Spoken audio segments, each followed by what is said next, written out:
First off, good evening, everyone. How are you? Okay, so I'm not doing a speech, okay, so don't get concerned about that. But I want to thank my colleague for allowing me to come in. Obviously, I have to thank you, the community, but, you know, I want to make sure that I speak and respectfully to my colleagues whose district this is. We have worked together the 5 years that I've been back very closely on a number of things in the city council. It's not that every issue we are 100% in agreement, but I gotta tell you, I'm always getting in trouble. You know, there are folk you can work with, there are folk you can talk to, and you don't know that after your conversation that the word they gave you is the word they'll keep.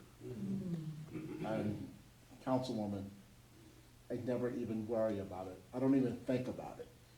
Whatever how conversation is, it's good. End of story. It's good. I don't even go back and say, are you sure? Because if she changed her mind, she would call me, and it would be fine if she changed her mind, because that's what grown people do. And so, a lot of people that don't seem to be grown. Anyway, so, I didn't name anybody, did I? I've been good so far. So, let me just say, and let me sit down. I think it's known that I am running for mayor of the city of Baltimore. And so thank you for allowing me just to take a moment, not to speak to that. I will do that in a forum at another time. I just came by because I hadn't been over in quite a while, and I just wanted to get out and listen to what's going on in other parts of the city. I know in some places I'm gonna hear similar type things, but in every place I'm gonna hear something that's a little different than I would have heard before.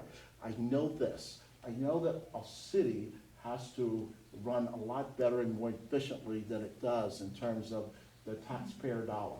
I know that you're paying too much for your property tax and for your water bill. I know that you cannot continue to every year pay double-digit increase in your water bill. Yes. I know you can't do it, because I don't know anybody who gets a double-digit increase in your revenue every year. I don't know anybody. So in the last 3 years, water bill has gone up 42%. 42%. And then we add stuff. I just put a bill in, my colleague co-signed to cut the rain tax in half. And if things come to fruition, we won't have a rain tax after next year. But we gotta do our money right. And we gotta spend it on the places that it belongs, schools. You know that 84%, 89% of our fourth grade children are below proficiency in reading and math. That's 89% are below proficiency. And that's a Baltimore normal, where people don't jump up and down and scream. 300 murders, it's a Baltimore normal, where we don't act like that is something. God bless, I don't mean this in any, God bless the people of Paris. But God bless the people of Baltimore, who see terrorists in our streets and in our neighborhoods every night. And we're not policing each neighborhood like each other neighborhood. There's a difference in how we are policing. It's not a fight against the police. My police officers are the greatest. They're right there. They give their all.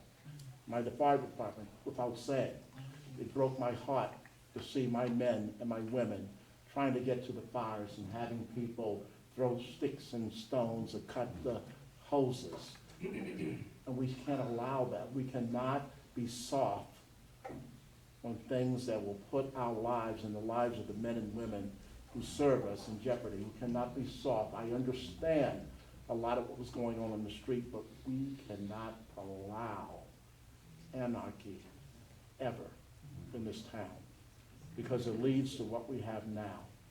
We cannot allow people to think that they can get away with hurting those of us in our community. I said I wasn't going to give a speech. I'm going to sit down now.